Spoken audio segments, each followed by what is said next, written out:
Enchanted Rose, an Island Fairy Tale. Once upon a time, in the heart of a small island, lived a woman known as Mademoiselle. Her seaside cottage lay slightly hidden behind white pickets. Arching across the path to the front gate hung enormous clusters of pale lavender wisteria, the same colour as Mademoiselle's eyes. Every year when they dropped their petals, it would be like a floral snowfall, making a purple-coloured carpet she could walk barefooted onto. Mademoiselle simply adored flowers in all their shapes, colours and sizes, and with open heart welcomed all the magic and mystery that came along with gardening. She would dance into her garden in her long flowering skirt between brightly coloured azaleas, large balls of hydrangea, masses of passion flowers, and vines weaving themselves between the morning glories. And then, of course, her garden had every kind of scented flower one could possibly imagine, including the rich, heady fragrance gardenias, which she would tuck into her tousled golden hair. There was one type of flower Mademoiselle had a slight problem with. Roses. Not because she didn't like them. No. She dearly loved them. But no matter how many times she had tried planting them, no matter how deep a hole she had dug for them, and how much she had watered or weeded or spoken to them, they rarely bloomed. And if they did, their buds were small with few petals, never blooming more than a day, and smelt of nothing but air. After years of trying, she stopped feeling so sad about it. Oh well, this was the way of things, and instead she would put her love into all that blossomed and flourished. Mademoiselle had many friends, and considered herself lucky to have such friendly neighbours too. One of them, an older gentleman, was a particularly good gardener, so he had been nicknamed the Garden King. He would give Mademoiselle friendly advice, like one time when she had told him about a spot beneath a tree where she couldn't get a single leaf to grow. He had said, "I suggest you try this one, toute suite, mademoiselle," and he handed her a single fern leaf. What a wonder!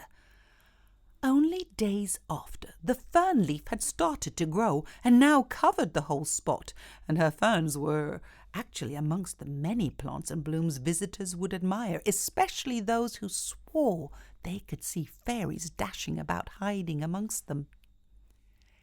One morning on her daily tour of greeting all that blossomed and flourished, Mademoiselle wandered over to a slightly unkept, overgrown, and rather neglected place in her quite large garden.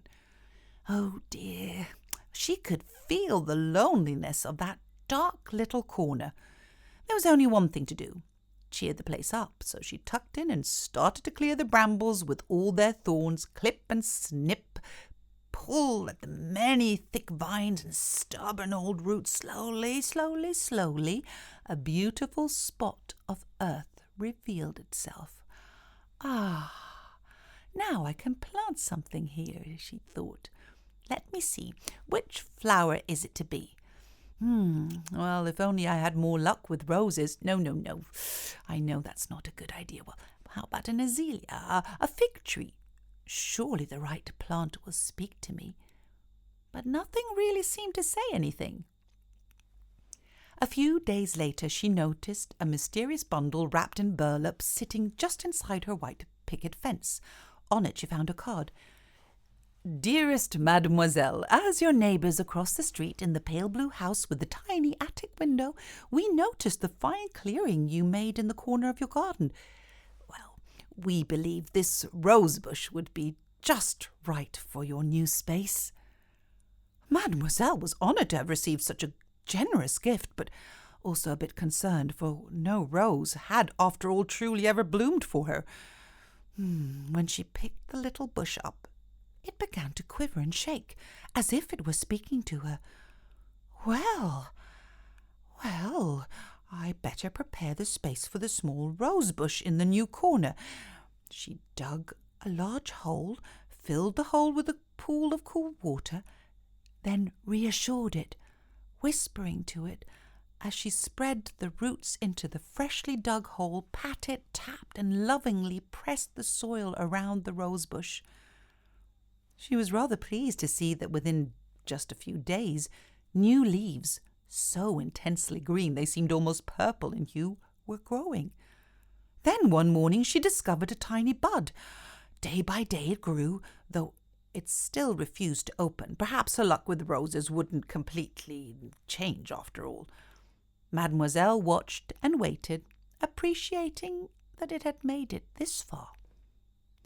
A total lunar eclipse was happening a few nights after, and so in the middle of the night, just as the moon began to disappear, Mademoiselle dashed out, wrapping herself in her favourite quilt, and lay on the ground next to the rose. Everything was so very still. The owl did not hoot, even the crickets were asleep. And then the moon vanished, and so the telling of secrets between the sun and the moon could begin. Mademoiselle drifted off and dreamt that the moon was singing the softest, sweetest lullaby to the sun.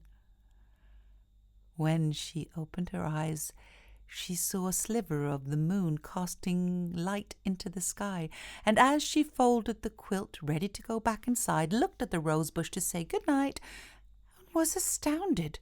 The rose was beginning to open. For days and nights the rose continued to open. Never had Mademoiselle seen such a sight. Its petals were the brightest of sunshine yellow, and its leaves the darkest of forest green. Many came to behold its beauty. It was even overheard that the rose was at the perfect stage to be clipped. Oh, no, Mademoiselle knew she could never ever snip the rose, as in this way she would only keep it to herself. Its beauty and fragrance were for everyone to admire, and so people did, often revealing what only they could smell. "Oh, it smells just like lemon," said the woman with 2 large poodles. "No, I'm certain it smells like sparkling champagne," said her companion. The bookshop owner said it smelt like ripe raspberries with a hint of elderflower. "It has the sweetest scent of friendship," said her neighbours who had given her the bush. The mayor proclaimed that it was precisely how a rose should smell. With each passing day, the rose grew larger. Every morning, Mademoiselle went to the garden, expecting to gather the petals she found on the ground, but the rose didn't shed a single one. One day her neighbour, the garden king, who was out clipping and snipping in his garden as usual, overheard, "We're going to need some scissors." The garden king instantly sprang into view and saw 2 young girls who, quite startled, scurried away. He was relieved to see them leave empty-handed, yet when he had a closer look at the rose, he saw the stem bent squarely in half. He wrote a note to Mademoiselle. "Dearest Mademoiselle, with much sadness I must tell you that someone tried to take your beautiful rose. I was outside gardening when I heard voices. I immediately ran to your garden, but it was too late. With a heavy heart, your neighbour, the garden king." Mademoiselle ran into her garden to see that the rose's once glorious stem had indeed been twisted. However, the rose itself had miraculously put up a fight and had not dropped a single petal. So the rose received a clean snip from Mademoiselle, who then placed it in a vase the garden king so kindly had offered her. That evening a dreadful storm blew through the island. The sea raged and roared. The following day, after the skies had cleared, there was a small knock at the door. When Mademoiselle answered it, she found a friendly-faced girl, her eyes clearly red from crying, so she placed her hands on the child's shoulders to comfort her, and as she did, the girl caught sight of the splendid yellow rose in the vase on the mantel. "Is that the rose?" Mademoiselle nodded. "Yes." The girl began to cry. "My friend made me do it. There, there, child, settle down, said Mademoiselle, handing her an elegant white handkerchief stitched with flowers and smelling of lavender. Sit down with me among the blooms and let's have some tea. Mademoiselle led her to a table where the gardenia's enchanting scent almost spellbound the child. As she turned back to the table, a tray of cookies appeared in Mademoiselle's hands, seemingly out of thin air. Setting the tray of delights on the table, she poured tea from the pot into a dainty pale yellow teacup and placed it in front of the girl. Yellow, like the rose. She brought the warm tea to her lips and sipped. Never had she experienced tea as wonderful as this before. It tasted of all her favourite things, like flowers and honey, like licorice and lemons, and then the cup's lovely tinkling sound as she placed it on the saucer. She couldn't quite believe she had been allowed to drink from such a fragile cup. The child's eyes wandered to the tray of cookies. Never had she seen anything so inviting. Each cookie had the shape of a full, round moon. Peeking at Mademoiselle with eyes as big and round as the cookies, the girl noticed that Mademoiselle's eyes were the same colour as her dainty violet teacup. So, will you tell me why you're so upset and what it is your friend told you to do? Oh, do you know, I don't even know your name. The girl's hand began to tremble. She said it belonged to me. She told me to take the flower. She said it belonged to me. Why would she think that? Asked Mademoiselle. Because of my name. Ah, so your name is Rose, said Mademoiselle, a gentle smile forming on her lips. What will happen to it now? Oh, soon after the petals drop, I will turn them into a perfume. You will? The idea of a perfume excited Rose. I am so very sorry about what I did. I knew the rose didn't belong to me, so I shouldn't have done it. Mademoiselle felt the sincerity of Rose's apology. Why don't you come back tomorrow, Rose, and perhaps you can help me? I believe my flowers would like to get to know you better. And so Rose returned to the cottage day after day. Mademoiselle shared all the guidance and knowledge for creating a garden with Rose.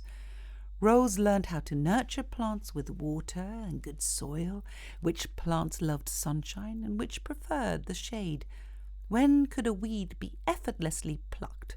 In the morning, of course, when the ground is damp, Mademoiselle replied. Perhaps most importantly, Mademoiselle revealed to Rose the secret art of whispering to each plant. And so Mademoiselle and Rose spent endless hours talking to the plants, whispering, observing, and learning from the plants. Occasionally the Garden King would take time off from his clipping and snipping to stop by and share gardening wisdom, and of course never refused one of Mademoiselle's delicious cookies. Seasons passed, and Rose became a wise and gentle gardener. She managed to grow the most gorgeous, award-winning flowers, including some of the finest roses in all the land. With cuttings from the original yellow rose, she created several new bushes to give to both islanders and visitors from afar.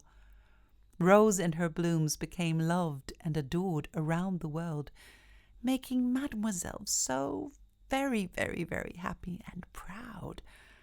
And as for Mademoiselle, well, she never got to make that yellow rose perfume, because to this day the enchanted yellow rose sits in the vase on the mantel, never once dropping a single petal.